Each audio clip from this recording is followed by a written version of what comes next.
Hi everyone, hi YouTube. I thought I would just go through what the experience is like on procedure day, especially at Skin and Skinnier with Dr. Torres, because I have been through the process 2 times now and I'm kind of an expert.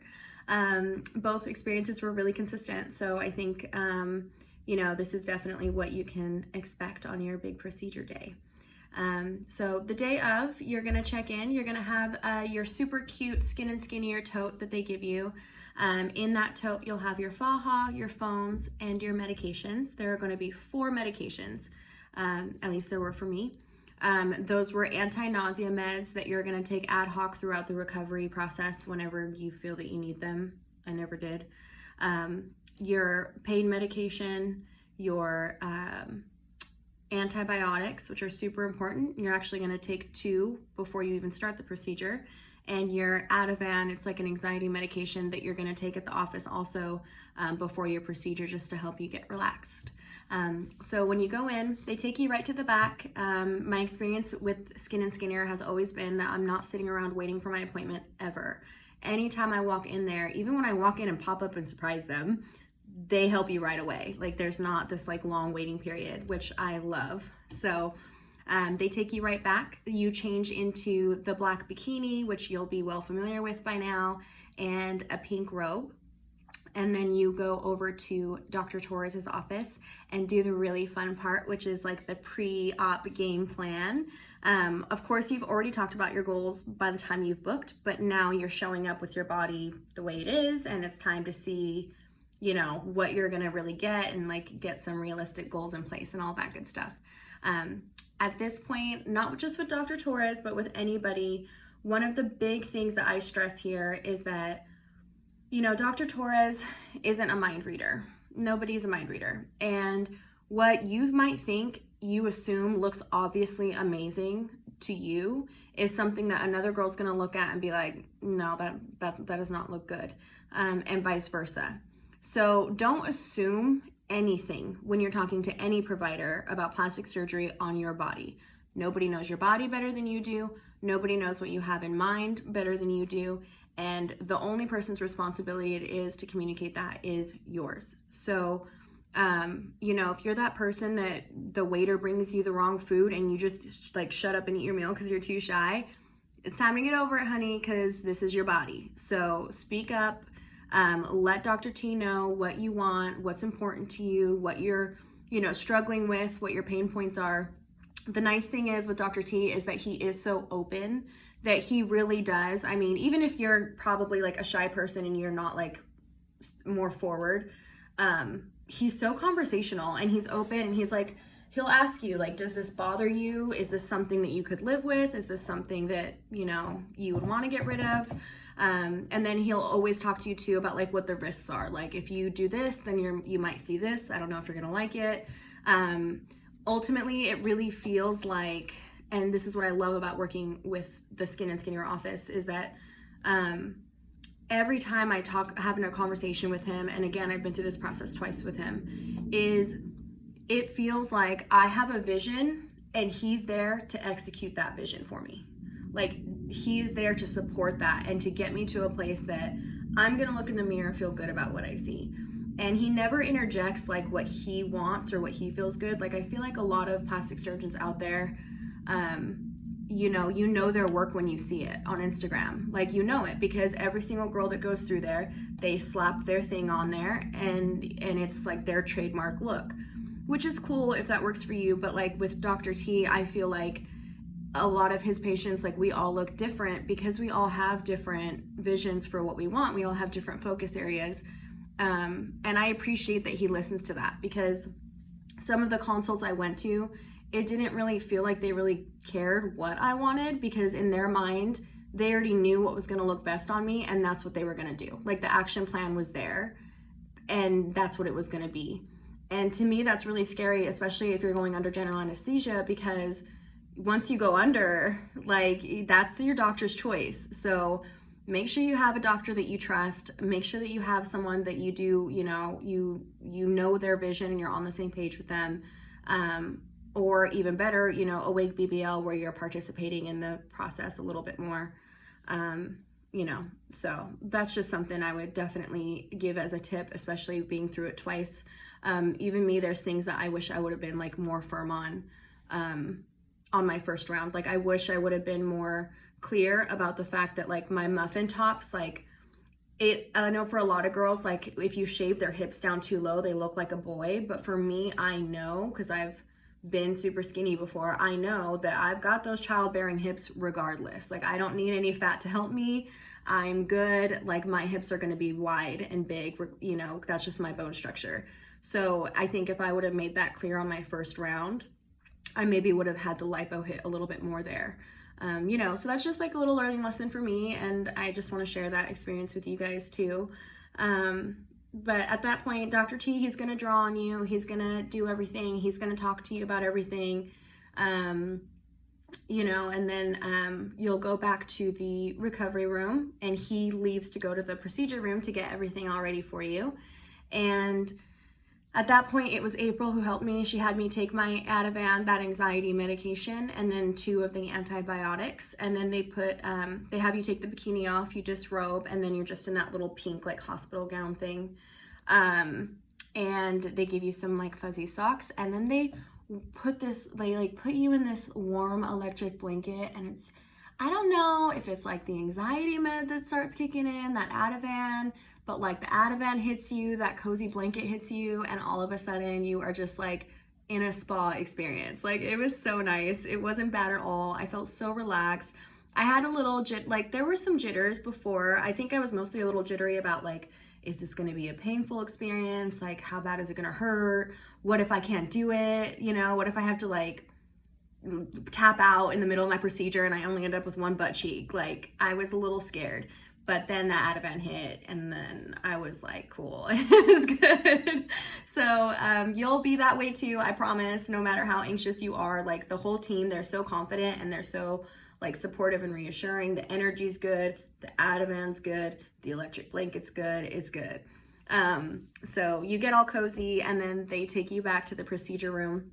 Another thing that I really liked about the procedure room and the Awake BBL was that I could see everything, and I could see how spotless everything was. I could see Dr. T and Tiffany, like they were like sanitizing everything. Everything was like clean and being taken out of like new packages and stuff like that, where kind of like when you go and get a tattoo, like you want to see them take those needles out of like the new package in front of you. And that's what you get to see when you're doing an Awake BBLs. Like you get to see a lot of what they're doing and how sanitary they're being. If that is a concern of yours, then that's kind of like the best way to do it. They have this really cute little TV on the ceiling, and you can watch like TV on there.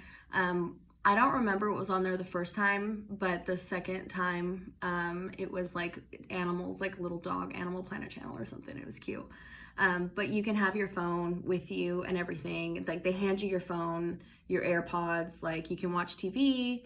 I'm sure you've seen videos of girls like awake, like just like playing on their phones. Like that's what I did for most of my first one too.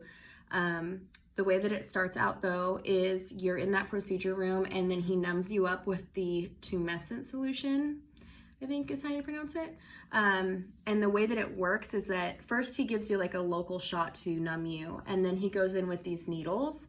And this is gonna sound so much more intense than I guess it really is, but he gets like this needle thing, and he like pumps the fluid into you all over your body. And there's like this weird little like machine on it or something, or like a motor, and it kind of like, you hear it and it vibrates as it's working on you. So you feel the little stick a little bit, you can kind of feel it, or like more of a pressure. And then you have this like thing that's like making it vibrate. And for me, it was super ticklish. Like it was so ticklish, but I have heard other girls describe this stage, the numbing stage, as the absolute worst part, the most painful part of the procedure. That was not my experience. I was actually more concerned with the fact that I was like laughing, and I was afraid that I was like moving too much, and then he was gonna like hit a spot with that needle and I'd like end up with a lazy eye for the rest of my life or something. Like I was like, oh my God, I need to chill. Like I've got to be still.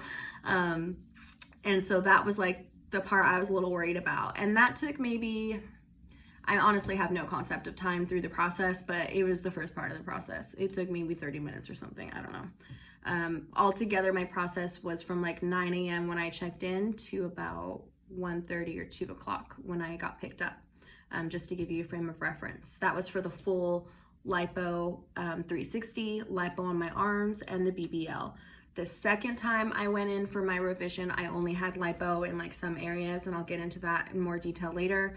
But that only took like an hour or something, maybe 2 hours. It was short. So anyways, he gets the numbing thing, and he's like doing this on you, and he's like pumping in the tumescent. You're trying not to laugh because you don't want to end up with a lazy eye, but you're talking, you're, you know, chatting and everything. You're totally with it. There were a few times, I guess I can kind of see, like, there was like a sharp pain a few times, but it was over so quick because like he'd hit it, I'd feel it, and I'd be like, oh, you know, shit, that's painful. But then as soon as I felt it, he was like already moving on to the next area or whatever. So I don't know, I guess maybe for other girls, they feel that more often or more frequently or something. I don't know why, but it wasn't enough to like deter me from anything. And if I had to rate it, I say it's like, rates me maybe like a 5 or a 6 on the level of pain. And if you've had a baby before, I haven't, but I just imagine if you've had a baby before, then that little needle ain't shit. That's what I think, I'm guessing, because having a baby looks painful. But after the tumescent thing, that's when he starts to suck the fat out, which is like, yes, like the most exciting thing ever. They give you laughing gas, like a little hose that you can breathe through to get the laughing gas. I did it. I didn't really feel like I needed it for the pain part, but after I hit it a few times, I was like, this is kind of fun. It's kind of like a nice glass of wine. And it was a nice experience. So I was just like thinking a little bit. And honestly, at the time, I remember like going through my head and I'm thinking like, this is so easy and so fun. Like, I'm like chilling, I'm having a good time. I'm watching the fat get sucked out of my body. Like, what a dream. It was so good. And it really did feel like, to me, something about the whole experience, like you have your like electric blanket, like that warming blanket, and they're keeping it on you and making sure that you're nice and cozy. They're keeping you comfortable. You know, you've got your TV in the ceiling or on your phone. The fat's getting sucked out. So it's just like a luxury experience in my mind. Like, I just thought it was nothing but positive. I've heard so many horror stories of girls that had this experience go wrong for them. And I honestly don't know if it was like maybe their energy in their room or if it was their frame of mind or like what it was, but honestly, I really felt so safe and so comfortable. I definitely am glad that I chose the Skin and Skinnier team to do it, because I honestly feel like, how could it go wrong? Like with those people, everyone is so good at their job. Everyone has such good energy. They're so focused on making sure that you feel comfortable that I just don't even understand how you could have a bad experience. That's just me. But so they suck the fat out and then they do the, you know, they start injecting it in your butt. My big, huge thing that I thought was so great about it is that, you know, when you are awake during your procedure, you're an active participant. So you get to choose how your body is sculpted, you know, and so like when you go under for general anesthesia, if something doesn't go quite to plan, like if you don't, my problem was I didn't have enough fat to do what I wanted to do. I ate and ate and ate, but I just did not end up with enough good usable fat for everything that I wanted. And when you're under general anesthesia, you just have to cross your fingers and hope that your doctor makes good decisions for you. And if he's like, okay, this is all I've got, you know, where would she want it? I hope he was listening to you when you were talking about your goals. I hope he remembered. I hope he had notes or whatever, and that you voiced for yourself and that you made it clear, hey, you know, if I don't have enough fat in there, you know, here's the priority of my goals. A lot of people don't do that. So you just have to trust that your doctor makes good decisions for you. Or even better, you could do it awake and have Dr. T sitting there telling you, hey, it's not looking good. I don't have enough fat. Where do we want to focus? What's number one? Like, and he actually didn't even have to ask me that because we had already had that conversation actually. And he knew that my upper butt, my booty fullness was the most important thing to me. So he did that actually. And then he was like, okay, I've got a little bit, but like we can throw this in the hips. We can maybe give you some more projection. Like, what is the most important thing to you? And so I got to participate and I got to say, like, I want the projection more. I don't really care about my hips so much. Like, let's not even worry about that. You know, I just want this, I want that. And then he did it and he was like, okay, we're able to do it. And he just was like keeping me in the loop the whole time. And, you know, even if like sometimes like maybe I couldn't have really controlled the outcome. Maybe it was always going to be that way and I was always going to look the same regardless. But at least I have the illusion of feeling like I was in control over what was happening to my body. And if you're somebody that maybe is a little bit of a control freak about certain things, or like it weirds you out to think about somebody like altering your body in a way that you might not want, then that's the great thing about Awake BBL is that you're participating, you're in it, you're with it, you're talking to your doctor. So I just love that. That was so great. So we did that. We took some photos and stuff.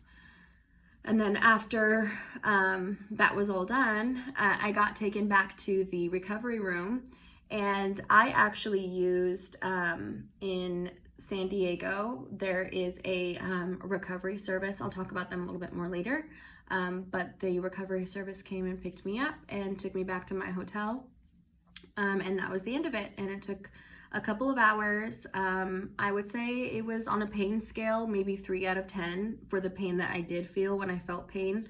More than anything, I think I felt really tired by the end of it, where I was like, okay, I'm over it. Like, I'm tired. You know, it doesn't hurt, but you're still there. You're getting this motion through your whole body, and it's still like, you know, a little intense for your body to deal with. So, you know, I felt a little over it by the end of it, but it wasn't painful and it was easy. And overall, it was definitely worth being awake for and being present for. So I think that's a good idea of what you can expect. Definitely let me know if you have any questions.